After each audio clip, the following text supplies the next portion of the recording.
servant King, of worship to the servant King.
before the feast of the Passover, when Jesus knew that his hour had come to depart out of this world to the Father, having loved his own who were in the world, he loved them to the end. During supper, when the devil had already put it into the heart of Judas Iscariot, Simon's son, to betray him, Jesus, knowing that the Father had given all things into his hands, and that he had come from God, and was going back to God, rose from supper. He laid aside his outer garments, and taking a towel, tied it around his waist. Then he poured water into a basin and began to wash the disciples' feet, and to wipe them with the towel that was wrapped around him. He came to Simon Peter, who said to him, "Lord, do you wash my feet?" Jesus answered him, "What I am doing you do not understand now, but afterward you will understand." Peter said to him, "You shall never wash my feet." Jesus answered him, "If I do not wash you, you have no share with me." Simon Peter said to him, "Lord, not my feet only, but also my hands and my head." Jesus said to him, "The one who is bathed does not need to wash, except for his feet, but is completely clean. And you are clean, but not every one of you." For he knew who was to betray him. That was why he said, "Not all of you are clean." When he had washed their feet, and put on his outer garments, and resumed his place, he said to them, "Do you understand what I have done to you? You call me teacher and Lord, and you are right, for so I am. If I then, your Lord and teacher, have washed your feet, you also ought to wash one another's feet. For I have given you an example, that you also should do just as I have done to you. Truly, truly, I say to you, a servant is not greater than his master, nor is a messenger greater than the one who sent him. If you know these things, blessed are you if you do them."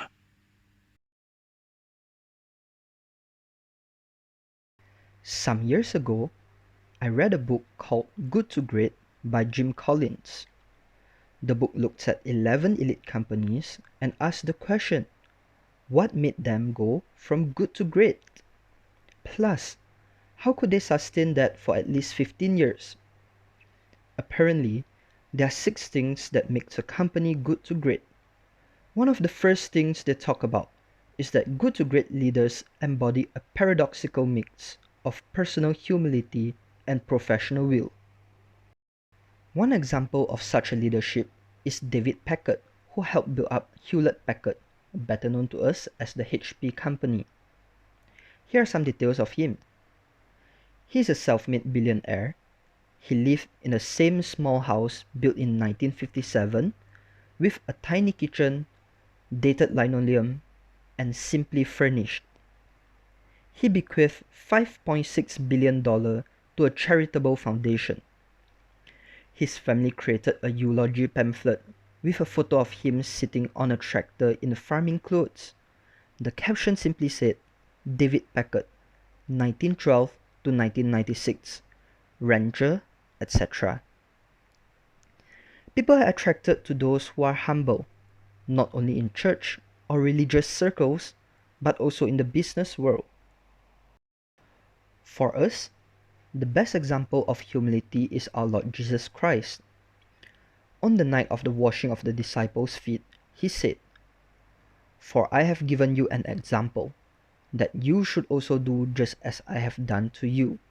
This is in John 13 verse 15. And then in verse 16 he said, "A servant is not greater than his master." In the washing of the disciples' feet, we see Jesus' humility. Not only in this passage, but throughout the Gospels, we see Jesus' humility. From his incarnation to his death on the cross, we see his humility. We are not given a choice here. Everyone who follows Jesus must serve others. It was the disciples who should have washed Jesus' feet. Instead, he washed theirs. And we see Jesus' love for them in the washing of their feet. They will know and understand more of the love of Jesus when he goes to the cross for them. He humbly serves them and humbly takes up the cross for their sake and for ours. If we want to be like Christ, one of the things that we must work at is humility. I'm not sure if you would agree with me, but let me say it nevertheless. I think there is so much of pride and arrogance in church today. Very few of those who call themselves Christians have Christ-like humility. There are many self-ambitious people in our churches, people who love to put themselves forward. Very few people put service above self-interest. Come, follow, become like Jesus is more of a slogan to print on our brochures and t-shirts rather than an attitude to live by as Christians. It seems a large group of European pastors came to one of D.L. Moody's Northfield Bible conferences in Massachusetts in the late 1800s. Moody, as we know, was a world-famous evangelist. Following the European custom of the time, each guest put his shoes outside his own room to be cleaned by the hall servants overnight. But of course, that was America, and there were no hall servants. Walking the dormitory halls that night, Moody saw the shoes and decided not to embarrass his guests. He gathered up the shoes, and alone in his room, the world-famous evangelist began to clean and polish the shoes. Only the unexpected arrival of a friend in the midst of the work revealed this secret. Moody never told anyone, but his friend did to a few. Where are pastors and Christian leaders like Moody today? I remember reading years ago a very lengthy article, which I cannot locate anymore. But one of the things the author says is, when he goes to see certain religious leaders and have conversations with them, he feels he has been in the presence of holy men. Then he goes on to say, when he goes to see some pastors, he goes away feeling he has only met with CEOs. I think he means there's nothing spiritual and nothing humble about us. Actually, it is a reflection of the condition of the whole church. What a damning statement about the religious leaders in the church and the condition of the church. We have forgotten that our Lord was born in a stable, rode on a donkey on one occasion, and washed the feet of his disciples. The disciples had just discussed among themselves who was the greatest. Our Lord Jesus demonstrated greatness to them. Who is the greatest? The one who serves. We don't have to wash one another's feet today to show servanthood and humility. We can serve one another in many other ways to cultivate humility within us. Ordering around, commanding others, insisting on our ways to be the right way is simply arrogance. There are many other genuine ways to express humility at home, in the church, and elsewhere. Parents taking time to listen to children's thoughts, and children listening to the parents' guidance are expressions of humility. Helping one another with chores at home is servanthood. Giving a lift to people to church is also servanthood. Essentially, we need to cultivate humility in our hearts. We need to stop thinking about self-advancements and entitlement in the church and at home. If we do not cultivate humility and servanthood at home and in the church, we do not get an opportunity to cultivate it genuinely elsewhere.